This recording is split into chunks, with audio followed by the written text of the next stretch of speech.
Halo Sobat Belajar semua, jumpa lagi dengan channel saya Sobat Belajar. Pada video kali ini, kita akan membahas mengenai soal-soal yang sering keluar di ujian akhir sekolah, khususnya untuk kelas 9.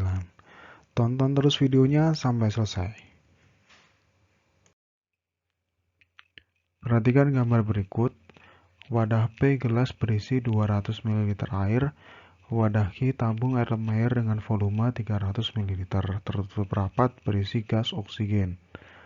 Wadah R berupa botol tertutup volume 400 ml dan wadah S berupa tabung tertutup volume 500 ml.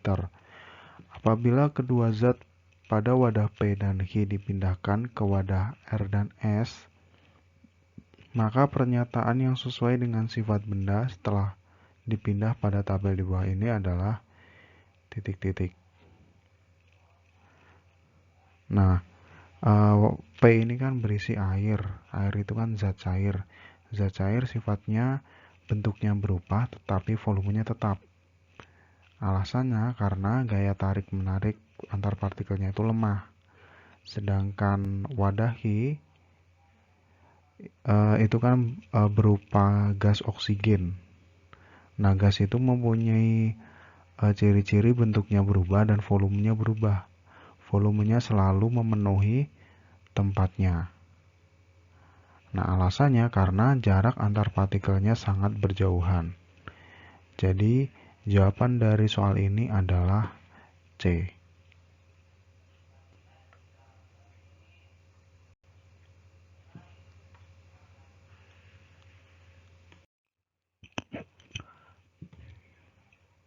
Perhatikan peristiwa perubahan zat berikut. 1. Daun yang tua berwarna kuning. 2. Air dipanaskan menguap. 3. Kertas dibakar menjadi abu. 4. Kertas ditumbuk menjadi tepung. Berdasarkan peristiwa tersebut, perubahan fisika ditunjukkan oleh nomor. Nah, perubahan fisika ciri-cirinya yaitu terjadi perubahan wujud, terjadi perubahan ukuran, terjadi perubahan bentuk. Nah, kita lihat dulu. Nomor 1 ini daun yang tua berwarna kuning ini terjadi perubahan warna. Jadi ini termasuk perubahan kimia. Air dipanaskan menguap. Nah, menguap itu kan artinya berubah wujudnya dari cair menjadi gas. Berarti ini perubahan fisika. Kertas dibakar menjadi abu. Nah, ini perubahan kimia. Karena terjadi perubahan warna ya. Dari kertas menjadi abu dan ada zat baru yang dihasilkan. Jadi ini adalah perubahan kimia. Kemudian beras ditumbuk menjadi tepung. Ini berarti terjadi perubahan ukuran. Beras yang ukurannya lebih besar menjadi tepung yang ukurannya lebih kecil. Nah, ini berarti perubahan fisika. Jadi jawabannya adalah 2 dan 4 atau C. Berdasarkan gambar, metode pemisahan campuran tersebut adalah titik-titik. Nah, gambar ini menunjukkan campuran antara pasir dan kapur barus. Nah, sifat fisika dari kapur barus ini adalah mudah menyublim, sedangkan pasir tidak bisa menyublim. Jadi, metode yang cepat adalah sublimasi. C.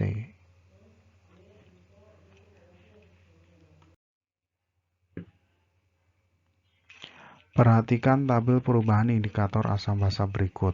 Berdasarkan tabel, larutan yang bersifat basa ditunjukkan oleh nomor. Nah, ciri dari basa ini bisa merubah warna lakmus dari merah menjadi biru. Atau jika memakai kertas lakmus biru, akan tetap menjadi biru. Sedangkan asam, ini merah tetap merah. Jadi tidak ada perubahan. Jadi kertas lakmus merah tetap menjadi merah. Ketika dikasih lakmus biru, akan berubah menjadi merah. Oke, sekarang kita cek satu-satu. Larutan K ini dikasih lakmus merah berubah menjadi biru, berarti ini basah. Biru tetap biru, nah ini berarti basah. Sedangkan L merah tetap merah, biru merah, berarti L ini asam. Yang M merah menjadi biru, biru tetap biru, nah berarti ini basa.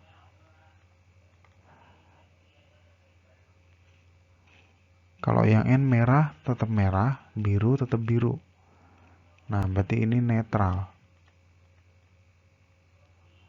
Oke, berarti larutan basa yaitu K sama M.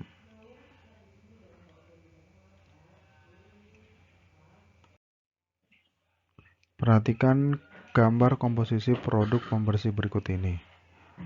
Fungsi zat yang diberi tanda X adalah, zat yang diberi tanda X ini adalah sodium hipoklorit atau NaOCl.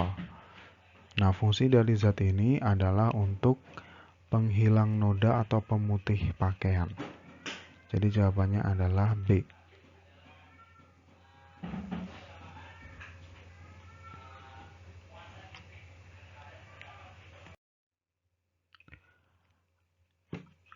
Aki merupakan sumber arus listrik yang berisi larutan asam sulfat atau H2SO4 dan logam timbal atau Pb.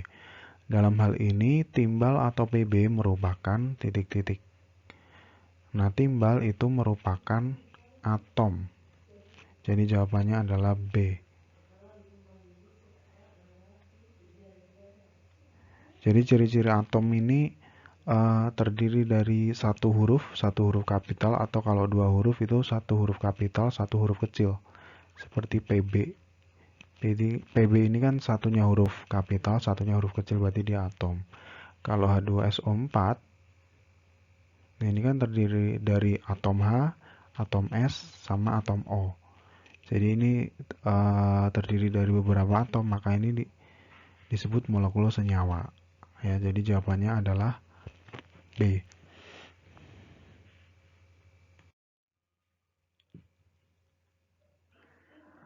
Grafik kecepatan terhadap waktu dari A ke D tetesan oli yang tepat adalah titik-titik.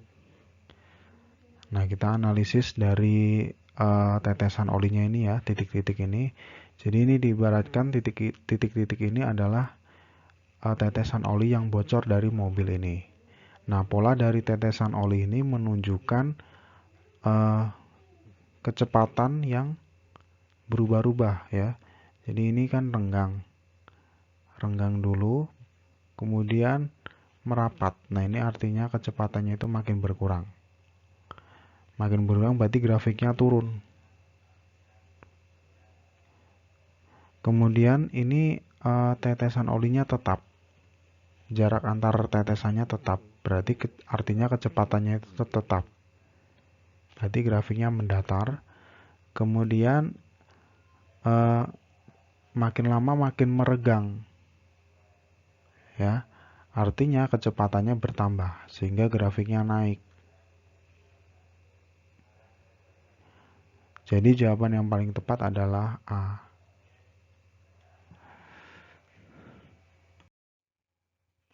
Sebuah balok bermasa 3 kg diberi gaya F dan bergerak dengan kecepatan 2 meter per second kuadrat seperti gambar berikut. Balok tersebut kemudian ditumbuk dengan balok lain bermasa 2 kg. Percepatan balok dengan gaya F yang sama menjadi titik-titik. Jadi di gambar ini ada sebuah balok yang masanya ini 3 kg. Kemudian didorong dengan gaya F. Nah, gayanya ini belum tahu ya. Nah, kemudian karena didorong, balok ini bergerak. Bergeraknya itu percepatannya atau A-nya 2 meter per second kuadrat. Nah, dari kedua pernyataan ini kita bisa cari F-nya dulu atau gaya dorongnya dulu ya. Sesuai dengan hukum Newton, F itu kan sama dengan massa dikali percepatan. Jadi masanya itu 3 kg dikali percepatannya 2 meter per second kuadrat. Jadi 3 kali 2 6 Newton.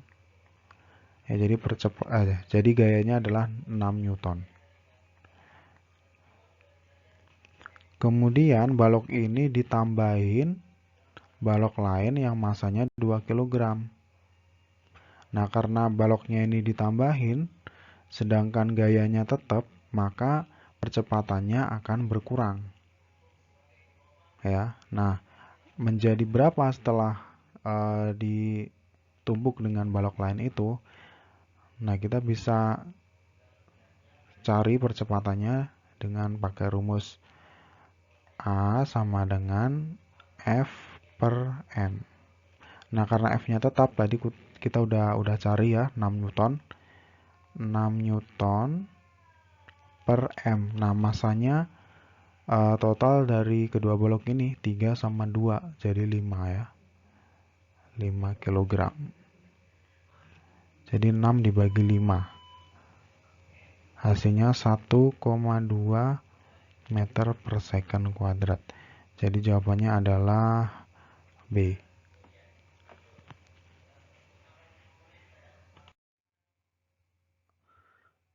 Buah kelapa jatuh dari pohon seperti gambar berikut. Energi kinetik saat kelapa yang masanya 2 kg berada pada ketinggian 4 meter dari tanah adalah titik-titik.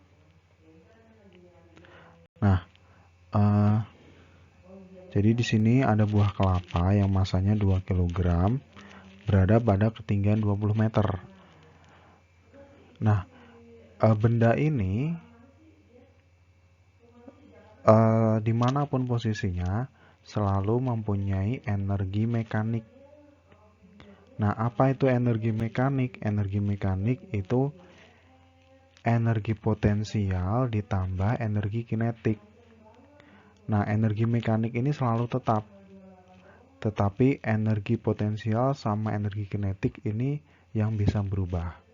Nah, makin turun ke bawah, itu energi kinetiknya akan semakin bertambah dan energi potensialnya akan semakin berkurang. Ya.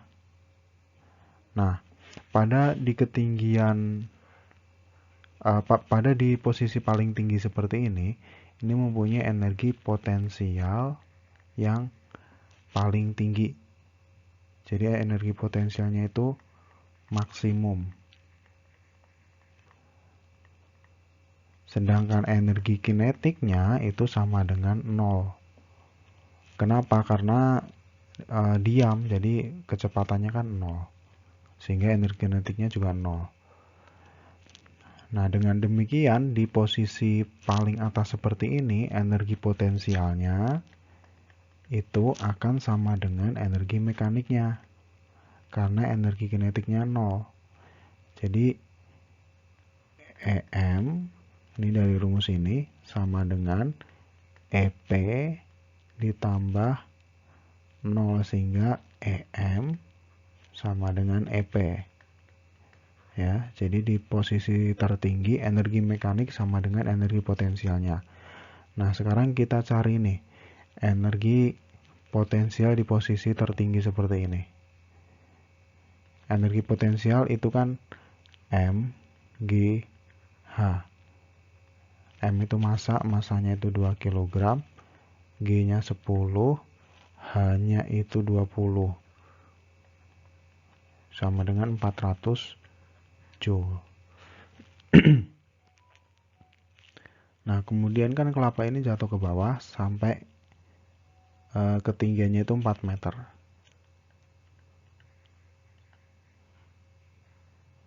Nah, di posisi ini energi mekaniknya tetap. Jadi energi mekaniknya tetap tidak berubah. Tetapi energi potensialnya berubah dan energi kinetiknya bertambah. Ya. Sesuai hukum kekekalan energi tadi, energi mekanik sama dengan energi potensial ditambah energi kinetik. Sehingga energi kinetik sama dengan energi mekanik dikurangi energi potensial. Nah, energi mekaniknya kan udah ketemu tadi, ya kan, 400 dikurangi energi potensial. Energi potensial kan M kali G kali H. Nah, hanya ini ketinggian pada saat ini ya, jadi ketinggiannya 4 meter. Ya, jadi 400 dikurangi M masanya tadi 2 kali G-nya 10, ketinggiannya 4, sama dengan 400 dikurangi 80, sama dengan 320 Joule. Jadi jawabannya adalah C.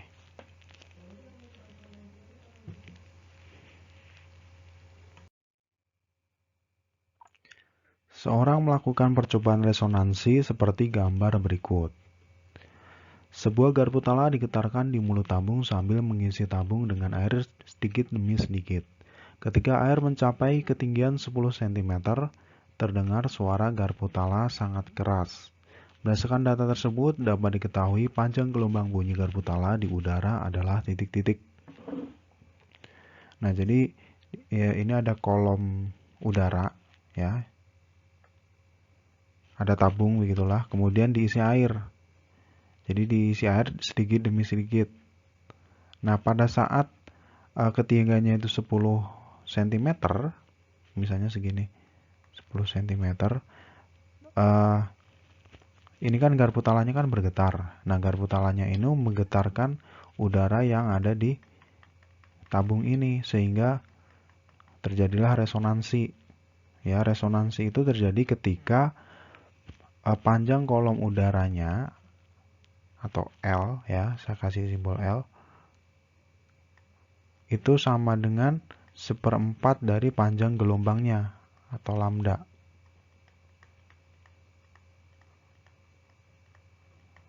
Jadi lambda adalah panjang gelombang.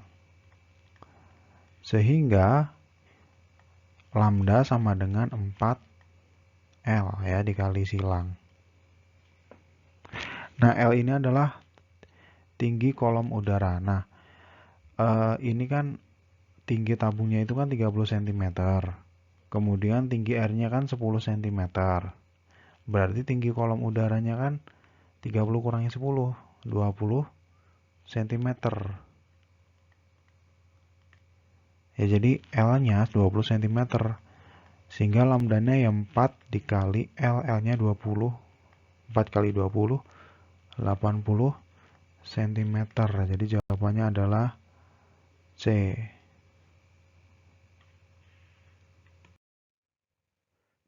Sekian video dari saya, semoga channel ini bermanfaat dan selamat belajar. Jangan lupa dukung channel ini dengan menekan tombol subscribe dan like. Sampai jumpa di video selanjutnya. Salam sukses.